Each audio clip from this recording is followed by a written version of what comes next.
Your endless mercy follows me. Your goodness will lead me home.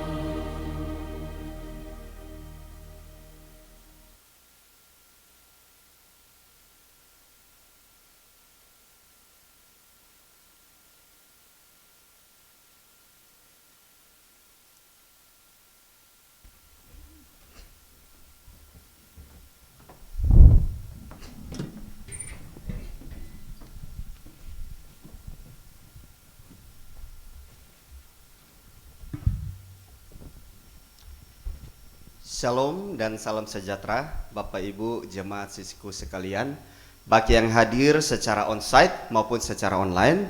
Shalom bagi kita semua. Kita akan memulai ibadah ini. Sebelumnya saya persilakan Bapak Ibu semua untuk boleh memberikan salam kepada jemaat di samping kiri dan kanan. Oke, silakan memberikan salam, memberikan senyuman yang terindah buat jemaat sekalian. Kita patut mengucap syukur karena hari ini kita masih diberikan anugerah untuk memuji Tuhan, untuk memuliakan namanya, serta mendengar kebenaran firman-Nya yang pasti akan menguatkan kita. Tidak ada hal lain yang bisa kita harapkan dan kita andalkan di dalam menjamin hidup kita agar bisa berjalan dengan baik dan benar, selain daripada berharap dan bergantung padanya saja. Kita akan memulai ibadah ini. Untuk itu mari kita menyiapkan hati dan pikiran kita di dalam saat teduh. Mari kita semua mengambil saat teduh, dan singer akan mengiringi kita dengan pujian The Lord My Shepherd. Pada bait kedua nanti kita akan menyanyikannya secara bersama-sama.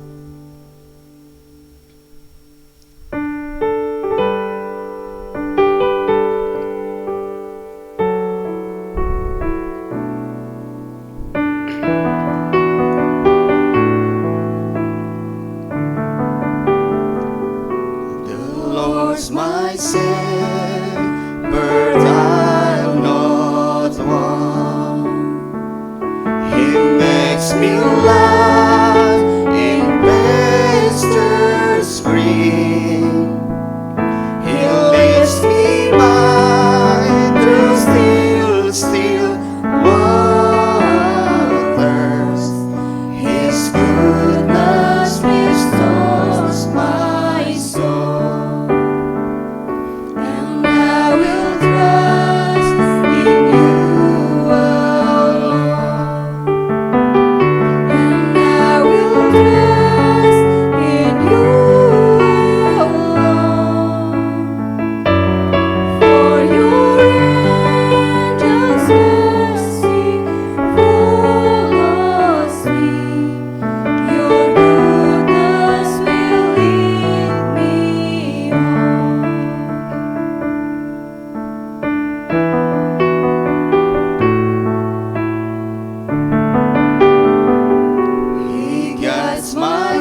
Saya undang Bapak Ibu Jemaat semua untuk bangkit berdiri dan kita akan masuk di dalam panggilan beribadah. Mari kita membaca secara bergantian dari Mazmur 145 ayat 1 sampai 7. Puji-pujian dari Daud. Aku hendak mengagungkan Engkau, ya Allahku, ya Raja, dan aku hendak memuji namamu untuk seterusnya dan selamanya. Dan hendak memuliakan namamu untuk seterusnya dan selamanya. Besarlah Tuhan dan sangat terpuji, dan kebesarannya tidak terduga. Angkatan demi angkatan akan memegahkan pekerjaan-pekerjaanmu dan akan memberitakan keperkasaanmu. Semara kemuliaanmu yang agung dan perbuatan-perbuatanmu yang ajaib akan kunyanyikan. Kekuatan perbuatan-perbuatanmu yang dahsyat akan diumumkan mereka, dan kebesaranmu hendak kuceritakan. Peringatan kepada besarnya kebajikanmu akan dimasyurkan mereka, dan tentang keadilanmu mereka akan bersorak-sorai. Kita telah membaca pujian dan sorak-sorai Daud pada Allah yang mulia. Dia adalah Tuhan, selamanya kebenarannya akan memerintah baik di surga maupun di bumi. Bersukacitalah dalam nama kudusnya, dia diagungkan, Raja diagungkan di tempat tinggi. Mari kita semua memuliakan nama Tuhan lewat pujian, He is exalted.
Jemaat sekalian, marilah kita menghadap Tuhan di dalam doa dan meminta tuntunan daripadanya. Kita berdoa.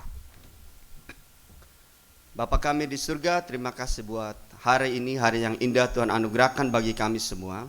Kami boleh datang ke hadapan hadirat-Mu untuk memuji memuliakan nama Tuhan dan mendengarkan kebenaran firman-Mu.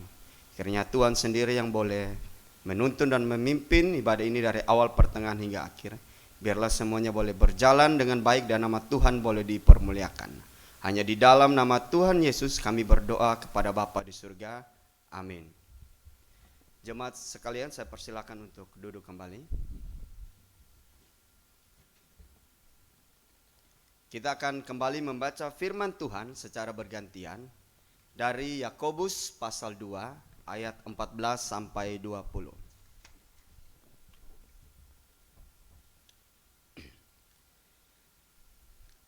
Apakah gunanya, saudara-saudaraku, jika seorang mengatakan bahwa ia mempunyai iman, padahal ia tidak mempunyai perbuatan? Dapatkah iman itu menyelamatkan dia? Jika seorang saudara atau saudari tidak mempunyai pakaian dan kekurangan makanan sehari-hari, dan seorang dari antara kamu berkata, "Selamat jalan, kenakanlah kain panas dan makanlah sampai kenyang," tetapi ia tidak memberikan kepadanya apa yang perlu bagi tubuhnya, apakah gunanya itu? Demikian juga halnya dengan iman. Jika iman itu tidak disertai perbuatan, maka iman itu pada hakikatnya adalah mati. Tetapi mungkin ada orang berkata, "Padamu ada iman dan padaku ada perbuatan." Aku akan menjawab dia, "Tunjukkanlah kepadaku imanmu itu tanpa perbuatan, dan aku akan menunjukkan kepadamu imanku dari perbuatan-perbuatanku." Engkau percaya bahwa hanya ada satu Allah saja, itu baik. Tetapi setan-setan pun juga percaya akan hal itu dan mereka gemetar. Hai manusia yang bebal, maukah engkau mengakui sekarang bahwa iman tanpa perbuatan adalah iman yang kosong? Kita akan menaikkan syafaat kita dan akan mengakhirinya dengan doa Bapa kami. Ada beberapa pokok doa yang akan kita doakan. Yang pertama, untuk pemerintah di dalam upaya pencegahan COVID-19 dan penemuan vaksin yang sedang terus dikerjakan. Yang kedua, tentang kesehatan jemaat Sisiku dimanapun mereka berada. Yang ketiga, tentang upaya pembentukan Sinode GPRII yang masih di dalam proses. Yang keempat, untuk setiap pelayanan dari Christ Chapel, baik yang ada di Karawaci, di Palembang, Manado, dan di Kupang. Lalu kita akan mengakhirinya dengan doa Bapa kami. Kita berdoa. Bapa kami di surga, pada hari ini kami datang ke hadapan hadirat-Mu. Kami mau menaikkan syafaat kami, segala sesuatu yang kami gumulkan di dalam kehidupan kami. Yang pertama, kami berdoa untuk pemerintah kami di dalam segala upayanya, segala kebijakan untuk mengatasi COVID-19, dan juga di dalam usaha menemukan vaksin yang ada. Kiranya Tuhan boleh menolong dan menyertai semua ahli-ahli yang turut bekerja. Biarlah semuanya diberikan hikmat daripada Tuhan untuk dapat menemukan vaksin yang terbaik. Dan juga pemerintah boleh menyusun peraturan-peraturan yang boleh meneguhkan kami semua untuk dapat memperhatikan protokol kesehatan. Kami juga mau berdoa untuk kesehatan daripada jemaat Sisiku dimanapun berada. Tuhan yang boleh menolong dan menyertai. Bagi mereka yang sakit, kiranya Tuhan mau menjamah. Tuhan mau memberkati setiap obat penawar yang dipakai. Tangan-tangan yang merawatnya pun Tuhan boleh menyertai dan memberkati. Biarlah lewat semuanya itu boleh mendatangkan pemulihan kesehatan bagi seluruh jemaat yang ada di Sisiku ini, Tuhan. Kami mau berdoa juga buat upaya pembentukan Sinode GPRII yang sedang di dalam proses. Kiranya Tuhan yang mau terus menyertai menuntun, biarlah semua yang terlibat di dalamnya boleh diberikan hikmat agar pengajuan pembentukan Sinode ini boleh berjalan dengan baik, dan pada akhirnya nanti kami boleh mendapatkan hasil yang terbaik daripada Tuhan saja. Kami juga berdoa untuk setiap pelayanan Christ Chapel, baik yang ada di Karawaci, di Manado, di Palembang, dan di Kupang. Tuhan boleh berkati semua pelayan-pelayan, hamba Tuhan juga yang melayani. Tuhan boleh memberkati semuanya, berikan kesehatan yang baik bagi mereka semua. Biarlah dalam setiap pelayanan mereka boleh dapat melakukan yang terbaik, dan nama Tuhan boleh dipermuliakan di dalam setiap pelayanan yang ada. Terpujilah nama-Mu Tuhan. Kami mengaminkan semua doa ini di dalam doa yang Tuhan ajarkan kepada kami. Bapa kami yang di surga, dikuduskanlah nama-Mu, datanglah kerajaan-Mu, jadilah kehendak-Mu di bumi seperti di surga. Berikanlah kami pada hari ini makanan kami yang secukupnya, dan ampunilah kami akan kesalahan kami, seperti kami juga mengampuni orang yang bersalah kepada kami. Dan janganlah Bapa membawa kami ke dalam pencobaan, tapi lepaskanlah kami daripada yang jahat. Karena Engkaulah yang mempunyai kerajaan dan kuasa dan kemuliaan sampai selama-lamanya. Amin. Sebelum masuk di dalam pemberitaan firman Tuhan, marilah kita mempersiapkan hati dan pikiran kita dengan menaikkan pujian, buka mataku Tuhan, open our eyes Lord.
Kita akan mendengar firman Tuhan.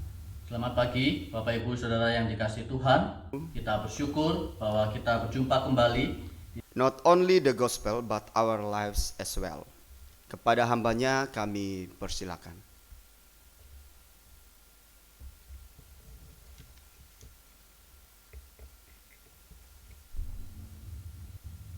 Selamat pagi Bapak Ibu Saudara yang dikasihi Tuhan. Kita bersyukur bahwa kita berjumpa kembali di dalam ibadah pada pagi hari ini, di hari yang Tuhan khususkan bagi kita untuk bersama-sama datang pada Tuhan dan belajar akan kebenaran firman Tuhan. Mari kita tundukkan kepala, kita berdoa sebelum kita bersama-sama mempelajari firman Tuhan. Mari kita berdoa. Bapa Surgawi, kami bersyukur Engkau boleh menolong kami dan menyertai kami sejauh ini. Tuhan, kami sadar sesadar-sadarnya jika kami ada sebagaimana kami ada pada hari ini, itu semua karena anugerah dan pertolongan Tuhan.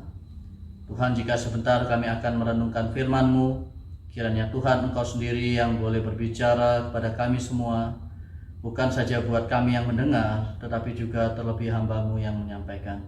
Sehingga firman-Mu Tuhan boleh menjadi pelita bagi kaki kami, suluh bagi jalan kami, untuk kami bisa semakin hari semakin seperti yang Engkau kehendaki. Tuhan, doa hamba-Mu adalah Engkau bekerja mendahului kata-kata manusia, mempersiapkan setiap hati kami masing-masing, sehingga firman Tuhan boleh tertanam subur di setiap hati kami.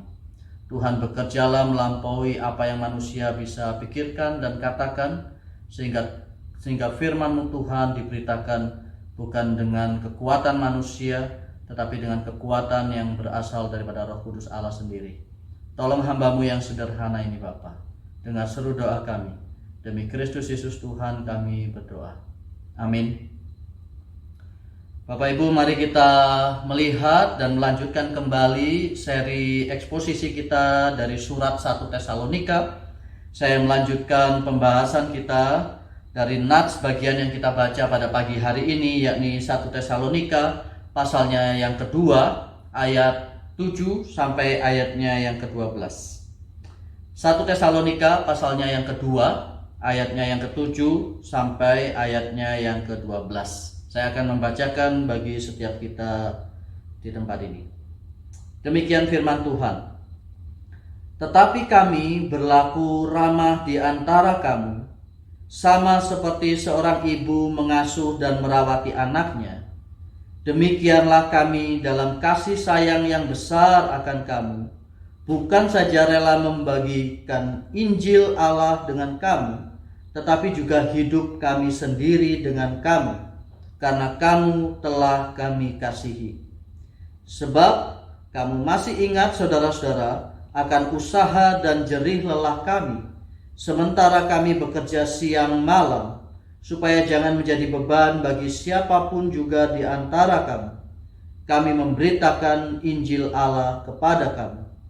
Kamu adalah saksi, demikian juga Allah, betapa saleh, adil, dan tak bercacatnya kami berlaku di antara kamu yang percaya.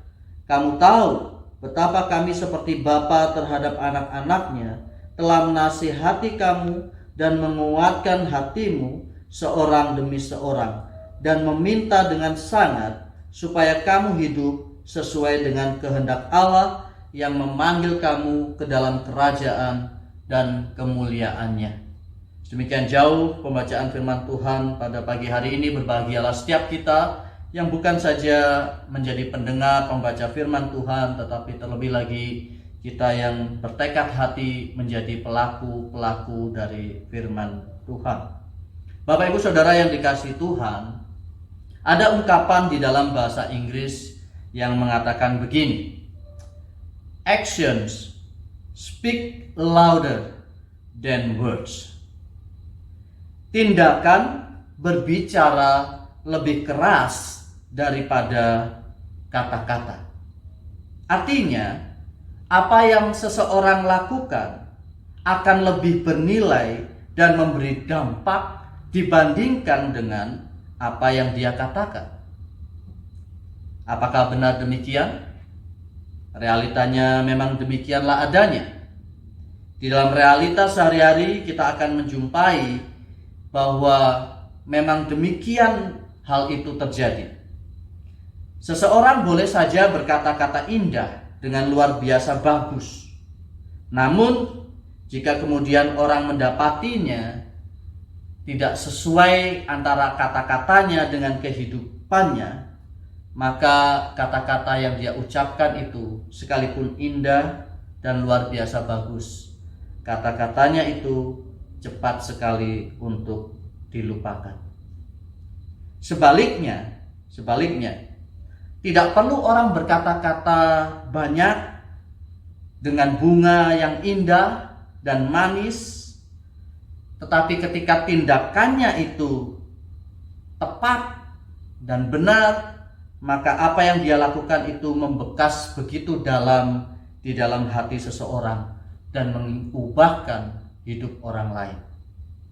Bapak Ibu Saudara yang dikasihi Tuhan, paling tidak saya punya 2 pengalaman berharga terkait dengan hal ini. Bahwa apa yang orang lakukan berbicara lebih keras dari apa yang dia katakan. Kami di Seminari Alkitab Asia Tenggara Malang mempunyai seorang dosen yang bernama Pendeta John Lim. Beliau adalah doktor di bidang pendidikan. Nah, satu kali pada waktu itu kita saat itu sedang akan mengadakan wisuda pertama kali di kampus yang baru. Sebelumnya kampus kami itu di daerah Arif Margono, Kasin, Malang, dekat alun-alun kota Malang.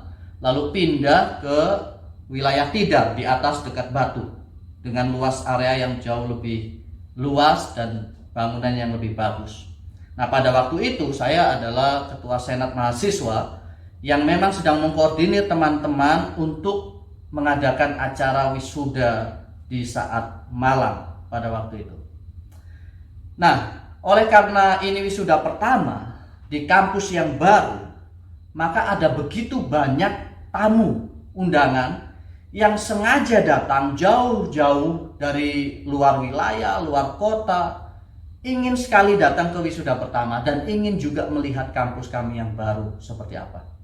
Maka itu adalah wisuda yang sangat-sangat padat sekali, banyak tamunya, begitu penuh sesak, sampai-sampai kemudian security itu kewalahan mengatur parkir untuk para tamu dan undangan. Nah, pemandangan yang menarik yang sangat berkesan kemudian adalah kami mendapati dosen kami ini, Pendeta John Lim ini, sibuk kemudian membantu security untuk atur parkir para tamu dan undangan. Bapak Ibu bisa dibayangkan seorang dosen senior dari saat Malang, doktor di bidang pendidikan, mendadak jadi juru parkir dadakan. Bisa dibayangkan juga tamu-tamu undangan itu yang beberapa diantaranya adalah alumni saat begitu kaget. Kenapa? Karena mereka sedang diarahkan oleh juru parkir yang adalah mantan dosennya sendiri. Maka para alumni ini begitu gagap sekali melihat Pendeta John Lim mengatur dan mengarahkan mereka untuk parkir. Maka dengan begitu gugup dan salah tingkah, mereka mendekati Pak John Lim dan berkata, "Pak, nggak perlu atur parkir kami bisa atur kok, kami bisa bantu." Dan kalimat yang sederhana dari Pendeta John Lim, dia hanya katakan, "Oh, nggak apa-apa, nggak masalah. Siapapun juga yang menjadi orang yang mengarahkan parkir, tidak masalah." Gitu. Tidak perlu pandang siapa orangnya. Menganggap orang lain lebih utama itu jauh lebih baik. Maka beliau terkenal sekali dengan istilah altruis. Altruis dalam bahasa Yunani itu menganggap orang lain lebih utama dari dirinya sendiri. Bapak Ibu Saudara yang dikasihi Tuhan, Pendeta John Lim tidak perlu berbicara banyak tentang kerendahan hati. Tapi tindakannya sudah membekas di dalam hati kami tentang apa itu kerendahan hati. Dia tidak perlu berkhotbah panjang lebar tentang mengutamakan orang lain. Tindakannya sudah membekas di hati kami. Bagaimana kami harus belajar mengutamakan orang lain. Pengalaman yang kedua saya jumpai dengan sahabat saya sendiri. Namanya Pendeta Luki Samad. Beliau sekarang melayani di GKY Mangga Besar, Jakarta. Pada waktu itu kami masih mahasiswa. Dan mahasiswa di dalam asrama, kampus laki-laki, kita biasa kalau selesai jam belajar mandiri, kita masih punya sedikit waktu untuk bisa refreshing, naik ke atas. Persis di atap asrama kami itu flat, dan kita bisa melihat bintang yang cukup jelas, cukup bagus di wilayah Malang, yang tidak terlalu banyak lampu, dan bintang masih terlihat dengan jelas sekali. Maka Satu kali karena pergumulan dan masalah, sahabat saya ini naik ke atas, sendirian di atas, berdiam diri di atas. Saya sempat melihat dia naik ke atas, maka saya hampiri dia. Saya naik ke atas, persis di atap asrama laki-laki. Dia sedang termenung sendiri melihat bintang. Saya tahu dia sedang ada pergumulan. Maka saya hampiri dia, saya duduk di sampingnya dia. Saya tidak ngomong banyak. Saya tidak berbicara sepatah kata pun. Saya hanya datang, duduk bersama dengan dia, menemani dia berdiam diri. Kira-kira 10-15 menit. Setelah itu saya tepuk bahunya dan saya kembali turun pergi ke kamar. Bapak Ibu tahu, setelah kami lulus dari saat sudah lama sekali peristiwa itu terjadi, satu waktu dia ngomong kepada saya, "Her, kamu tahu, ketika kamu menghampiri saya di atap asrama di malam hari itu, saya begitu bergumul dan saya sulit sekali berbicara. Tetapi kamu datang, tidak berbicara, hanya duduk, menepuk pundak saya. Tapi apa yang kamu lakukan itu lebih dari cukup. Lebih dari cukup untuk menenangkan hati saya dan menyadarkan saya bahwa saya tidak sendiri di dalam pergumulan hidup ini. Ada orang-orang yang mengasihi saya walaupun tidak banyak berbicara dan berkata-kata untuk saya. Tapi itu lebih dari cukup." Bapak Ibu Saudara yang dikasihi Tuhan, kira-kira nuansa seperti inilah yang sebetulnya kita bisa rasakan ketika Paulus berbicara tentang bagaimana dia dalam kasih sayang yang besar kepada jemaat di Tesalonika bukan saja membagikan berita Injil, tetapi juga membagikan hidupnya sendiri. Not only the gospel of God, but our lives also. Paulus tahu benar bahwa bagaimana dia hidup dan membagikan hidupnya bagi orang lain, memberikan bobot bagi pemberitaan Injil yang dia bawa. Bahwa apa yang dia lakukan akan berbicara lebih keras dari sekedar apa yang dia katakan. Bapak Ibu Saudara yang dikasihi Tuhan, teks yang kita baca adalah bagian kedua dari upaya Paulus untuk mengingatkan jemaat di kota Tesalonika tentang apa yang dia kerjakan bagi mereka. Jika kita memperhatikan sepanjang perikop ini di pasal yang kedua ayat 1 sampai 12, maka kita akan jumpai beberapa ungkapan seperti ini. Misalnya, ayat pertama, "Kamu sendiri pun memang tahu." Kamu memang tahu. Ayat yang kedua, "Seperti kamu tahu." Ayat yang kelima, "Hal itu kamu ketahui." Ayat 9. Ayat 9 mengatakan, "Sebab kamu masih ingat." Ayat 10 dikatakan, "Kamu adalah saksi."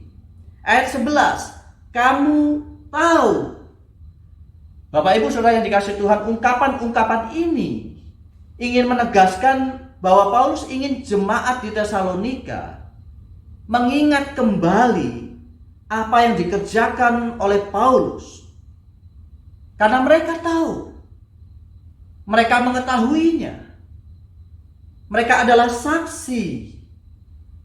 Mereka mengingat dan mereka tahu. Mereka adalah saksi atas apa yang Paulus lakukan dan kerjakan di sana dalam rangka pemberitaan Injil. Jadi Paulus ingin mereka mengingat itu semua. Kenapa? Mengapa Paulus perlu mengingatkan jemaat di Tesalonika tentang apa yang dia kerjakan di sana? Setidaknya ada dua alasan, Bapak Ibu Saudara yang dikasihi Tuhan. Ada dua alasan. Alasan yang pertama, untuk membungkam orang-orang yang berusaha mendelegitimasi berita Injil yang Paulus sampaikan. Orang-orang yang berusaha untuk kemudian mendowngrade berita Injil yang Paulus bawa. Kita tahu ada orang-orang yang tidak suka dengan berita Injil masuk ke Tesalonika. Mereka kemudian mencari-cari kesalahan Paulus, celah di dalam diri Paulus, sehingga dengan demikian mereka mementahkan berita yang Paulus bawa, yaitu berita Injil. Dan karena itu, Paulus dalam bagian yang pertama perikop ini berbicara banyak sekali tentang motivasinya memberitakan Injil. Motivasi Paulus memberitakan Injil bukanlah didorong oleh keinginan atau motif-motif yang jahat. Itulah sebabnya kalau kita baca di khotbah minggu lalu sudah dijelaskan, Paulus dengan tegas sekali menyatakan bahwa apa yang dia bawa ini sama sekali tidak didorong oleh niat-niat yang jahat. Perhatikan, Paulus berbicara tentang tetapi sungguh pun kami sebelumnya seperti kamu tahu telah dianiaya, dia beroleh keberanian. Sebab kenapa? Sebab nasihat kami tidak lahir dari kesesatan. Sebab apa? Sebab kami tidak bermulut manis. Sebab apa? Sebab kami tidak mempunyai maksud loba dan tersembunyi. Allah adalah saksinya. Jadi Paulus mengcounter semua hal yang kemudian orang-orang dengungkan, yang berusaha mendelegitimasi pesan yang Paulus ingin sampaikan.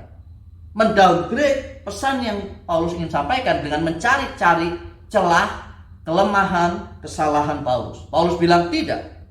Saya tidak punya niat jahat di dalam pesan yang saya bawa. Pesan yang kami bawa itu tidak lahir dari kesesatan. Kami tidak mencari loba, kami tidak bermulut manis, dan seterusnya. Maka ini adalah bagian yang pertama. Paulus menganggap bahwa ketika dia memberitakan Injil, itu semata-mata anugerah Tuhan. Paulus bilang sebaliknya, karena Allah telah menganggap kami layak dan mempercayakan Injil kepada kami. Ini alasan yang pertama. Paulus ingin membungkam orang-orang yang berusaha untuk menyaksikan berita Injil melalui motif-motif Paulus yang dianggap tidak benar. Yang kedua, Paulus ingin menghibur jemaat di Tesalonika itu sendiri, supaya mereka sadar bahwa apa yang Paulus kerjakan itu tidaklah sia-sia. Ya, ada penderitaan, ya, ada penganiayaan, ya, ada kesulitan di dalamnya. Tetapi Paulus perlu mengingatkan apa yang dia sudah kerjakan kepada jemaat di Tesalonika. Supaya apa? Supaya mereka jangan patah semangat, supaya mereka jangan berkecil hati. Oleh karena itu Paulus bilang di ayat yang pertama, kamu sendiri pun memang tahu, saudara-saudara, bahwa kedatangan kami di antara kamu tidaklah sia-sia. Bahwa berita Injil yang Paulus bawa itu tidak akan pernah sia-sia. Sebaliknya kita bisa dapatkan bahwa berita Injil dan kuasa Injil itu telah membawa keselamatan bagi jemaat di kota Tesalonika. Berita Injil dan kuasa Injil itu telah menjadikan mereka pengikut Kristus yang boleh menjadi teladan di wilayah Makedonia dan Akhaya. Jadi sekalipun di tengah penderitaan dan kesulitan, tetap saja Paulus ingin mengingatkan jemaat di kota Tesalonika bahwa apa yang dia kerjakan itu tidaklah pernah sia-sia. Untuk dua tujuan inilah Paulus perlu mengingatkan kembali jemaat di Tesalonika tentang apa yang sudah dia kerjakan di sana. Nah, seperti yang saya sudah tadi singgung di bagian yang pertama, Paulus banyak sekali berbicara tentang dia menyangkali motif-motif yang tidak baik yang membawa dia untuk memberitakan Injil. Tidak, di dalam pemberitaan Injil Dia menyangkal adanya pemberitaan yang menyatakan bahwa dia punya motif yang tidak baik di dalam pekabaran Injil. Itulah ayat yang pertama sampai ayatnya yang ke-6. Dan ayat yang ke-7 sampai ayat yang ke-12 yang kita baca, Paulus menunjukkan bahwa justru motif-motif yang baik yang mendorong dia memberitakan Injil kepada jemaat di kota Tesalonika. Jadi di satu sisi dia ingin menyangkali bahwa pemberitaan Injil itu didasarkan oleh motif yang negatif, dan di sisi yang lain dia mau menegaskan justru motif-motif yang baiklah yang mendorong dia membawa Injil ke Tesalonika. Nah, mari kita lihat bagian ini dengan lebih detail. Bapak Ibu Saudara yang dikasihi Tuhan, Paulus berkata, kami berlaku ramah di antara kamu, sama seperti ibu yang mengasuh dan merawati anaknya. Tolong perhatikan sebelum kalimat ini, Paulus mengawali dengan kata tetapi. Tetapi kami berlaku ramah di antara kamu, sama seperti seorang ibu mengasuh dan merawati anaknya. Kata tetapi itu menunjukkan bahwa bukan ini yang Paulus lakukan, tetapi ini. Bukan motif negatif yang Paulus punyai, justru motif positif yang Paulus punyai. Bukan niat buruk yang Paulus punyai, justru niat baik yang Paulus miliki dalam rangka dia memberitakan Injil. Dan perhatikan, Paulus memberikan gambaran yang indah sekali tentang dua figur yang mau menunjukkan seperti apa sih yang Paulus kerjakan di Tesalonika. Figur yang pertama, Paulus bicara tentang seorang ibu yang berlaku ramah, yang mengasuh dan merawati anaknya. Bapak Ibu Saudara yang dikasihi Tuhan, tahu berapa jam kerja seorang ibu untuk merawat dan mengasuh anak? Almost 24 hours. Hampir 24 jam.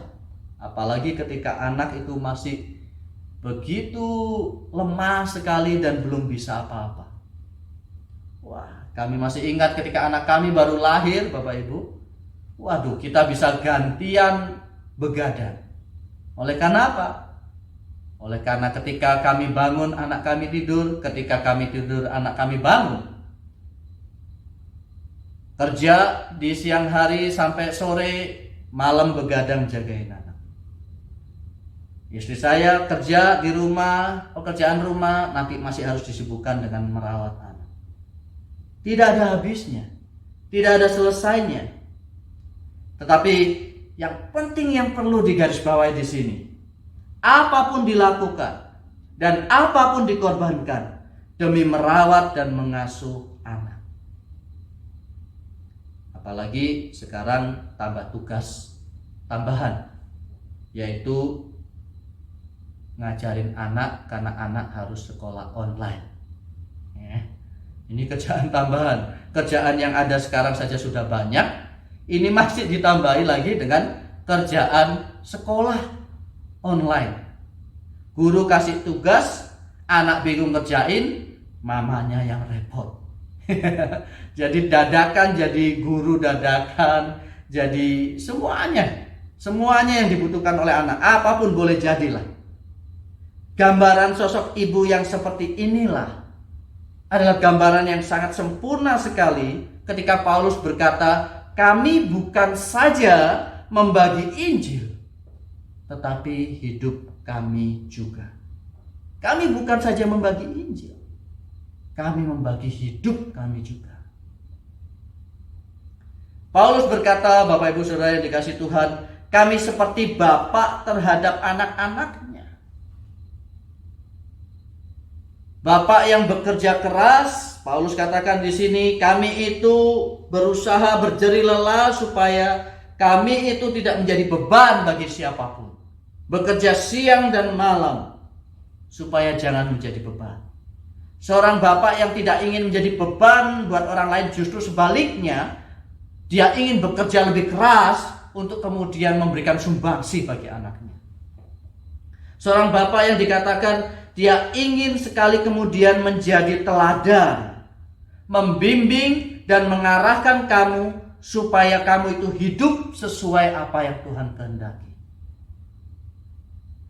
Seorang bapak yang ingin sekali menjadi teladan dan menuntun anak-anaknya, dan ketika dia menuntun anak-anaknya, tidak hanya dia berkata-kata dan mengajar, tetapi dia sendiri harus menghidupi dan melakukan apa yang dia katakan. Itulah sebabnya Paulus berkata, kamu tahu betapa kami seperti bapa terhadap anak-anaknya. Dia katakan betapa saleh, betapa adil, betapa tak bercacat kami berlaku di antara kamu. Supaya apa? Supaya ketika kami membimbing kamu, mengarahkan kamu dapat lihat dan kamu dapat meneladani bukan semata-mata apa yang kami katakan, tetapi bagaimana kami hidup.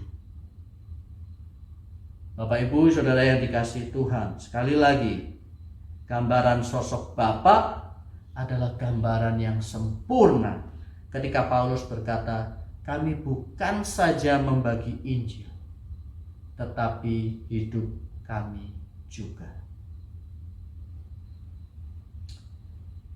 Apa yang bisa menggambarkan kehidupan seseorang yang membagikan hidupnya bagi orang lain selain daripada bapak dan ibu? Bapak Ibu Saudara yang dikasihi Tuhan, bapak dan ibu adalah gambaran yang sangat indah dari pribadi yang membagi hidupnya untuk orang lain, khususnya anak-anaknya. Ketika seorang anak itu hadir, maka bapak, ibu membagi hidupnya dengan anaknya. Berbagi apa saja? Berbagi tempat tinggal, berbagi waktu, berbagi pikiran, berbagi pengalaman hidup, berbagi makanan, berbagi suka dan duka, berbagi banyak hal. Seorang bapak dan ibu membagi hidupnya bagi anak-anak. Bapak Ibu Saudara yang dikasihi Tuhan, saya mungkin adalah salah satu dari sekian banyak orang yang berhutang budi kepada sosok yang bukan saja membagikan berita Injil untuk saya, tetapi juga membagikan hidupnya.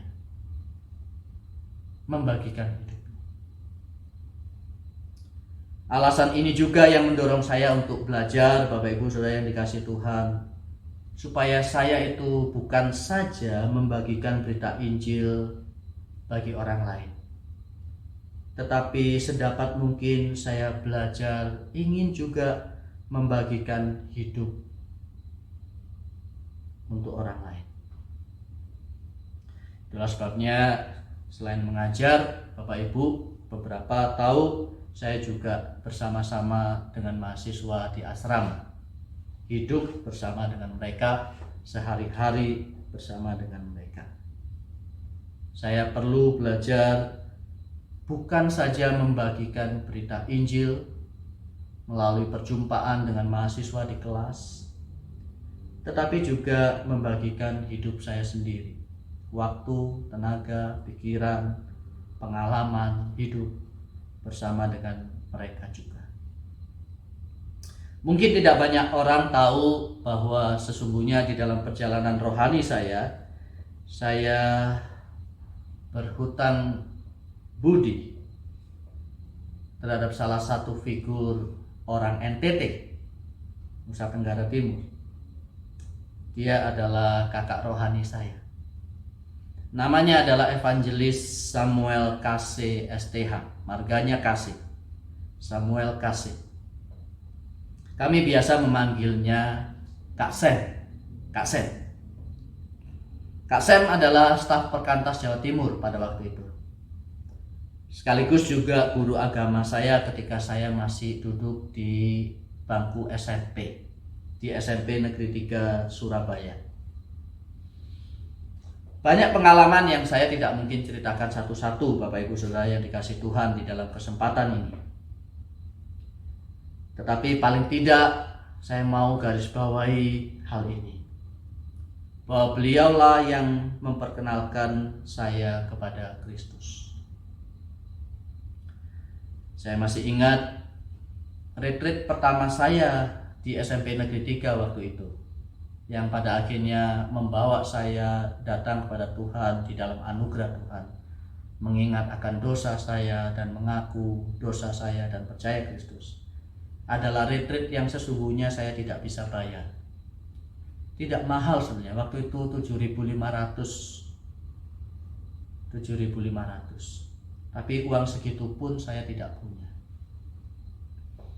Jadi Kak Sem berinisiatif, sudah, tidak usah bayar, kamu ikut saja, yang penting kamu mau ikut. Maka saya ikut. Beliau juga adalah orang yang membuka pintu rumahnya lebar-lebar buat kami semua. Lebar-lebar dia buka pintu rumahnya bagi kami semua. Jadi setelah kami sekolah, kami bisa main ke rumahnya. Datang ke rumahnya, apakah itu untuk KTB, kelompok tubuh bersama, atau sekedar untuk main-main dan dapat makan siang gratis. Terus terang, untuk seorang anak yang sejak kelas 4 SD nggak punya mama, karena mama Tuhan panggil pulang sejak saya kelas 4 SD, maka mendapat makan siang gratis itu sesuatu banget, gitu. Sesuatu banget. Maka kadang-kadang saya memang sengaja untuk datang ke rumahnya Kak Sem hanya untuk main dan makan siang. Dia membuka pintu rumahnya lebar-lebar bagi kami datang. Gajinya sebagai guru SMP Negeri 3 waktu itu 75.000 per bulan. Itu sih bukan gaji, uang transport lebih tepat. Tapi itu pun Kak Sem tidak ambil. Tidak ambil. Dia hanya tinggalkan di TU. Kemudian dia beritahu kami semua, adik-adiknya, ya, dia bilang kalau kalian butuh uang untuk bayar sekolah atau kebutuhan sekolah yang lain, silakan datang ke TU. Cukup beritahu Kak saya minta saya datang ke TU pakai uang transportnya dia untuk uang sekolah atau keperluan sekolah yang lain. Dan saya adalah salah satu dari anak didiknya yang kesulitan bayar uang sekolah dan setiap bulan hanya datang ke TU untuk tanda tangan. Karena beliau yang membantu saya dengan SPP bulanan. Bapak Ibu Saudara yang dikasihi Tuhan, saya belajar banyak tentang apa artinya bukan saja membagi Injil dan berita Injil kepada orang lain, tetapi betapa indahnya jika Injil itu kemudian hidup, dihidupi dan dilakukan, dan pesannya menjadi jauh-jauh lebih powerful, jauh-jauh lebih kuat. Karena apakah itu Injil? Injil adalah berbicara tentang Kristus yang memberikan dan membagikan nyawanya bagi saya, bagi Bapak Ibu Saudara yang dikasihi Tuhan, supaya olehnya kita beroleh keselamatan, pengampunan dari Tuhan. Injil berbicara tentang membagikan hidup, memberikan hidup. Kristus sudah melakukannya. Itulah berita Injil. Alangkah indahnya jika berita Injil itu kemudian menjadi nyata ketika pembawa pesan Injil itu juga menghidupi kehidupan yang berpadanan dengan Injil, yaitu kehidupan yang diberikan bagi orang lain dan kehidupan yang dibagikan bagi orang lain. Oleh karena apa? Oleh karena Kristus terlebih dahulu memberikan nyawanya bagi kita, maka kata Yohanes, kita pun wajib memberikan nyawa kita bagi orang lain. Yesus Kristus sudah memberikan hidupnya bagi kita, kita pun wajib memberikan hidup kita bagi orang lain. Sehingga pesan Injil itu bukan hanya di kata-kata, tetapi dihidupi dan dilakukan. Bapak, Ibu, Saudara yang dikasihi Tuhan, adakah kita mengingat sosok yang membawa kita kepada Injil? Bukan saja karena berita dan kata-kata yang disampaikannya, tetapi terlebih oleh karena hidupnya yang dibagikan bagi kita. Kita perlu bersyukur bila mana di dalam perjalanan kehidupan kerohanian kita, Tuhan tempatkan sosok yang demikian bagi kita. Apakah Bapak Ibu punya? Seperti halnya Paulus bagi Tesalonika, seperti halnya Kak Sam bagi saya. Kiranya kita boleh mengingat orang-orang yang Tuhan tempatkan sebagai sosok yang dipakai oleh Tuhan, memberikan hidupnya dan membuat kita mengenal Injil. Yang kedua yang penting untuk kita renungkan adalah, adakah kita rindu juga berbagi bukan saja berita Injil bagi orang lain, tetapi kita juga rindu berbagi hidup kita sendiri bagi siapapun orang yang Tuhan tempatkan di sekeliling kita. Siapapun. Saya yakin dan percaya tidak pernah kebetulan Tuhan menghadirkan dan mempertemukan kita dengan orang-orang yang ada di sekeliling kita saat ini. Kristus sudah memberikan hidupnya bagi kita. Itulah berita Injil. Maka kiranya kita juga didorong oleh kasih sayang yang besar, yang sama halnya yang sudah kita terima dari Kristus. Kita pun juga rindu membagikan Injil, bukan hanya melalui kata-kata, tetapi melalui hidup kita juga. Sehingga melalui hidup kita yang kita bagikan buat orang lain, orang lain bisa melihat Kristus di dalamnya dan mengenal Kristus di dalamnya. Tuhan menolong kita. Tuhan kiranya memberkati dan memampukan kita, memberikan kita anugerah untuk kita kemudian bisa berbagian di dalam pemberitaan Injil, bukan saja melalui kata-kata, tetapi juga membagi hidup. Not only the gospel of God, but our lives also. Mari kita berdoa.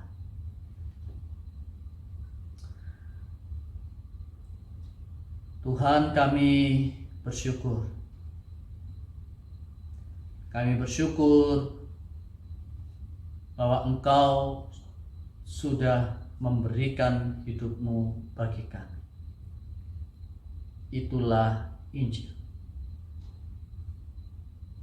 Ajarlah kami juga belajar memberikan hidup kami bagi orang lain, sehingga melalui kami pun orang menerima Injil.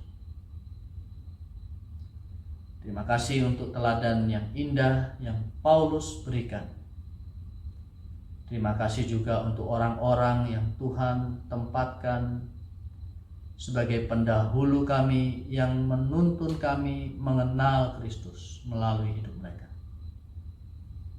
Kiranya Tuhan juga menolong kami mengerjakan hal yang sama bagi orang lain, bagi siapapun yang Tuhan tempatkan di sekeliling kami.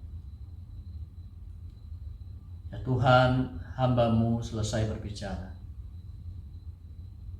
Doa hamba-Mu adalah kiranya Roh Kudus Allah bekerja melampaui kata-kata manusia yang terhenti untuk menggelisahkan hati kami sedemikian rupa, dengan mengerjakan di dalam hidup kami kerinduan yang besar untuk berbagian di dalam Injil yang Tuhan karuniakan. Terima kasih Bapa di surga. Tolong kami, mampukan kami. Demi nama Tuhan kami, Yesus Kristus, kami berdoa. Amin.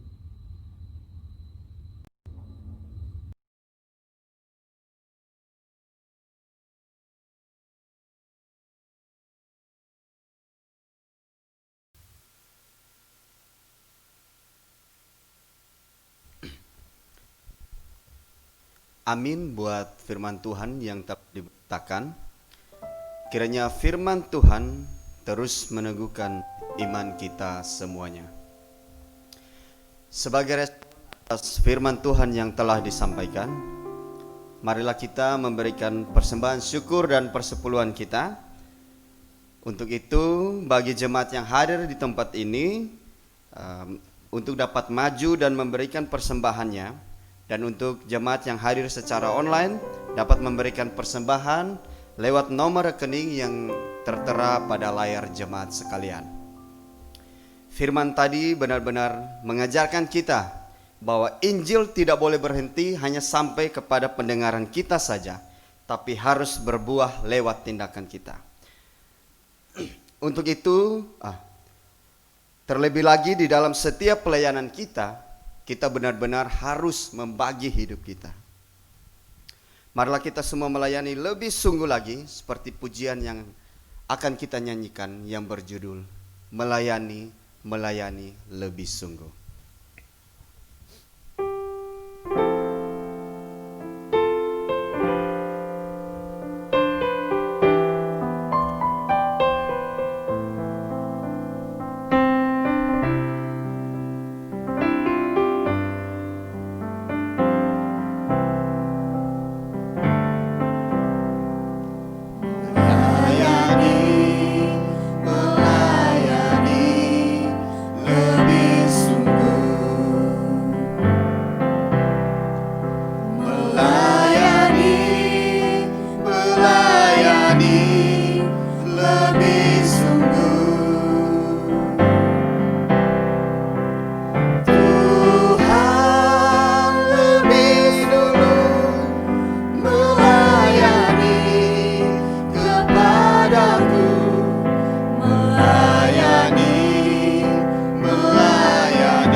Mengasihi lebih sungguh. Mengasihi lebih sungguh.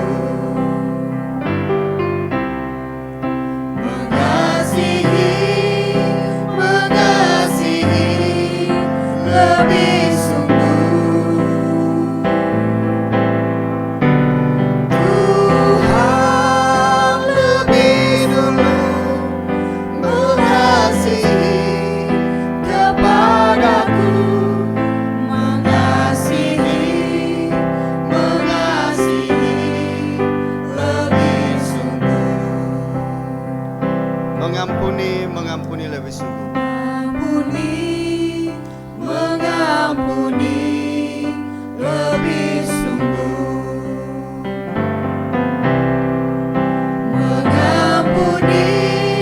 Mengampuni lebih sungguh.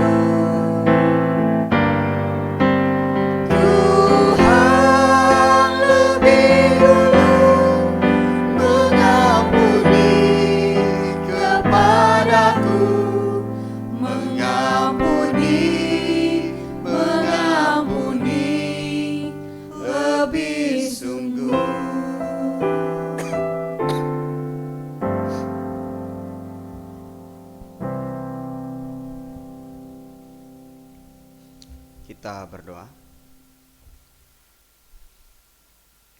Bapa kami di surga, terima kasih buat semua yang telah Engkau kerjakan bagi kami. Kami datang ke hadapan hadirat-Mu, mau menyerahkan setiap persembahan yang telah kami berikan. Kami tahu ini sangat sedikit, tapi kami percaya yang Tuhan lihat bukanlah apa yang kami berikan, tapi benar-benar kesungguhan hati kami di dalam memberikan setiap persepuluhan maupun persembahan syukur yang ada. Dan kami percaya Tuhan, setiap persembahan ini boleh Tuhan pakai untuk pelayanan Tuhan, khususnya di Christ Chapel Kupang. Dan biarlah lewat semua yang ada, boleh dapat memberkati setiap pelayanan yang ada di Christ Chapel ini. Dan nama Tuhan boleh terus dipermuliakan di dalam Christ Chapel ini. Terima kasih Bapa di surga, hanya di dalam nama Tuhan Yesus kami berdoa. Haleluya, amin.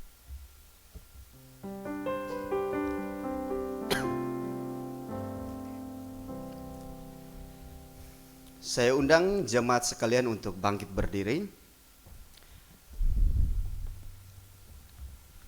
Marilah kita menyatakan iman kita kepada Allah Tritunggal dengan menyatakan pengakuan iman rasuli. Bersama seluruh orang percaya di segala tempat dan di segala abad.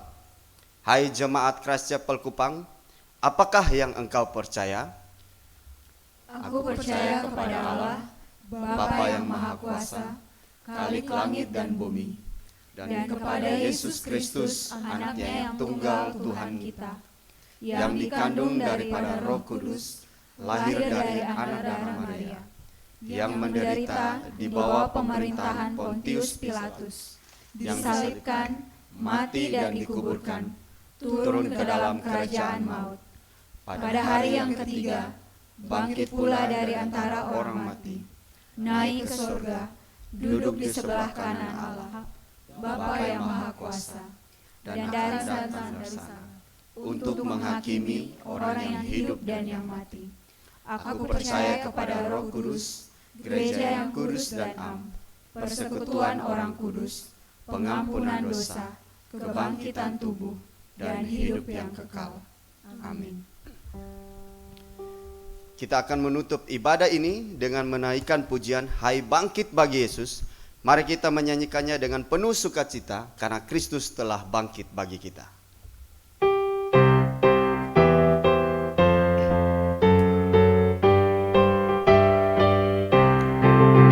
Hai bangkit,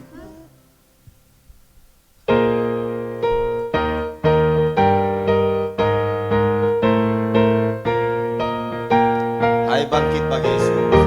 Hai bangkit bagi Yesus, pahlawan salibnya, anjungkan panji raja dan jangan menyerah. Dengan semakin jaya Tuhanmu ikutlah, sehingga tiap lawan berlutut menyembah.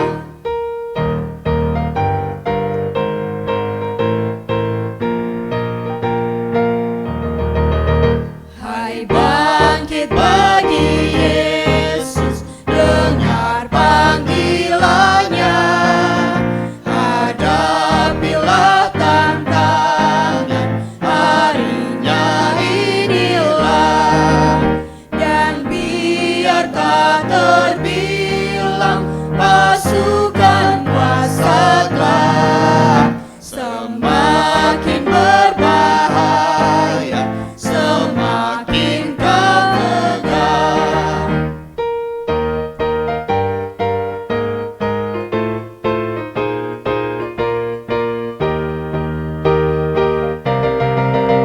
Hai bangkit bagi Yesus, mohon kuasanya, tenagamu sendiri tentu tak cukuplah. Kenakan perlengkapan senjata Roh Kudus, berjaga dan berdoa, bersiaplah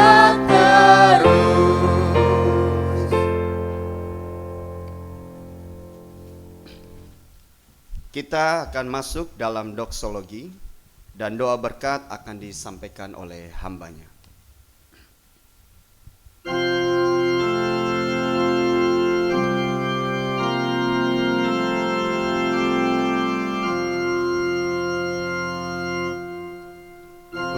Puji Allah Bapa Putra, puji Allah Roh Kudus, ketiganya yang esa. Pohon selamat sumber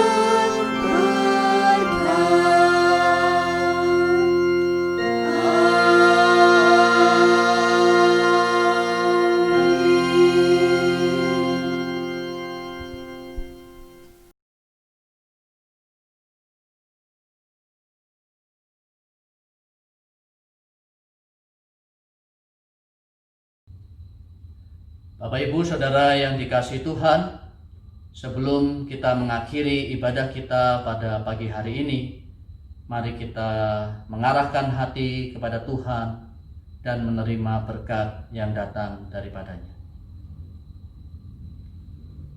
Kiranya anugerah yang tiada terkira dari Allah Bapa kita, di dalam kasih karunia-Nya melalui putranya yang tunggal, Tuhan kita Yesus Kristus, pertolongan, penyertaan, penghiburan dari Allah Roh Kudus yang senantiasa menyertai kita, boleh mengiring senantiasa di dalam perjalanan hidup kita untuk menjadi saksi bagi Injil, bukan saja saksi di dalam kata-kata, tetapi di dalam membagi hidup bagi orang lain. Amin. Bapak Ibu Saudara,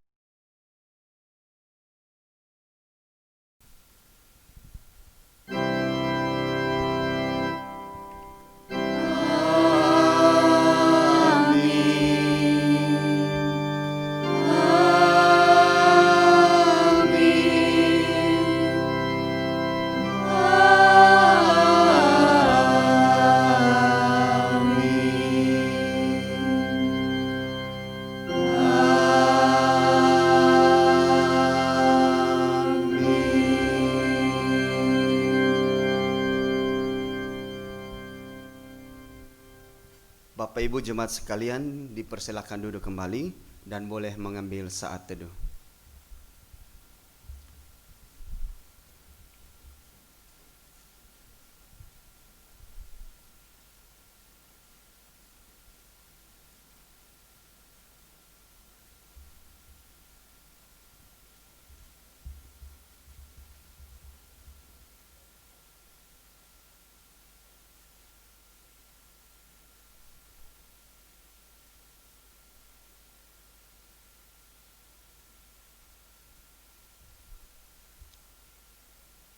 Ibadah kita telah selesai dan kita akan mendengar beberapa pengumuman dari Pak Nathan. Untuk itu kepada Pak Nathan saya persilakan.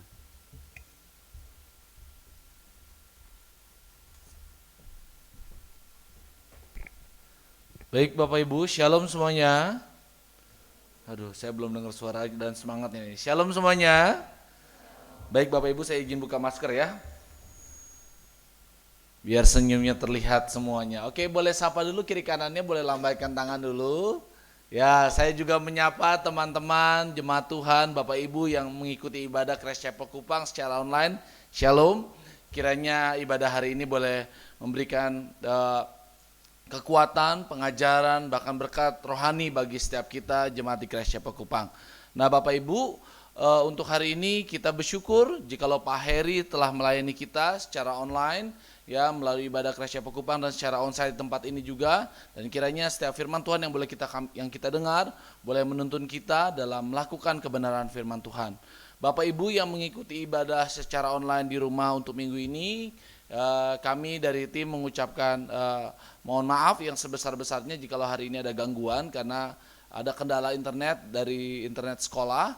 Kiranya mungkin minggu depan kita bisa boleh berjalan dengan lebih baik lagi ya. Tapi saya yakin Bapak Ibu bisa mengikuti, nanti rekamannya juga kami akan coba upload, mudah-mudahan Bapak Ibu bisa mengikuti mungkin bagian-bagian yang tertinggal. Terima kasih. Nah Bapak Ibu, untuk minggu depan kita akan sama-sama menikmati dan belajar dari kebenaran firman Tuhan dari seri 1 Tesalonika yang sedang kita bahas. Untuk minggu depan kita akan membahas eksposisi kitab 1 Tesalonika 2 ayat 13 sampai 16 dengan pembicaranya Bapak Philip Manurung ya. Pada tanggal 20 September jam 10 seperti biasa secara onsite ataupun secara live streaming. Nah hari ini mungkin ada beberapa teman kita yang belum bisa hadir, mungkin ada kendala atau mungkin ada kegiatan, mungkin boleh diajak kembali untuk minggu depan bersama-sama beribadah bersama kita di tempat ini. Pengumuman berikutnya, Bapak Ibu, kita juga ada diskusi Alkitab dan doa ya setiap Kamis melalui Zoom meeting. Bapak Ibu boleh mengikuti bersama-sama ya, ada renungan, ada pendalaman Alkitab, Bible study. Dan kiranya itu juga boleh memberkati kita dan terus menuntun kita dalam pengenalan akan firman Tuhan. Kita juga ada Sunday School Bapak Ibu yang dilayani melalui Zoom Conference atau mungkin juga melalui channel YouTube. Nah silakan Bapak Ibu yang punya keponakan atau anak-anak atau saudara yang masih umur sekolah minggu, kiranya boleh ikut untuk ibadah Sunday School ini juga. Ada juga ibadah untuk Teenage and Youth Service gitu ya, jam 11.20 sampai jam 12 melalui WhatsApp group call. Akan ada video call nanti dari pembina dengan anak-anak Teenage and Youth Service yang dilayani di sisiku. Bapak Ibu, kami juga terus memohon bantuan Bapak Ibu ya, teman-teman ya, mungkin para pelayan Tuhan yang belum mengumpulkan IKTP untuk mendukung proses pengajuan sinode GPRII Gereja Presbyterian Reform Injili Indonesia ya, masih terus berproses dan setiap Christ Chapel baik Palembang, Manado, Kupang, Karawaci juga mendukung proses pengajuan ini. Kiranya Bapak Ibu juga boleh mendukung dengan mengirimkan foto IKTP di link yang sudah disediakan. Kalau Bapak Ibu merasa mungkin kesulitan, boleh mengirimkan IKTP-nya langsung ke WA sisiku, nanti kita akan teruskan ke pusat. Nah, Bapak Ibu, cukup sekian untuk pengumuman hari ini. Mungkin saya bertanya dulu, adakah jemaat yang baru datang di minggu ini Bapak Ibu? Tidak ada ya, semua jemaat yang setia, luar biasa. Oke, sebentar kita akan pulang ke rumah kita masing-masing dan kiranya Bapak Ibu boleh kembali ibadah di Christ Chapel Kupang minggu depan di tempat dan waktu yang sama. 1, 2, 3, Shalom, selamat pulang, Tuhan Yesus memberkati. Silakan Bapak Ibu jemaat Tuhan boleh meninggalkan tempat ini, mungkin 12 orang dulu untuk kita tetap taat pada protokoler kesehatan yang berlaku. Silakan. Ya. Mari.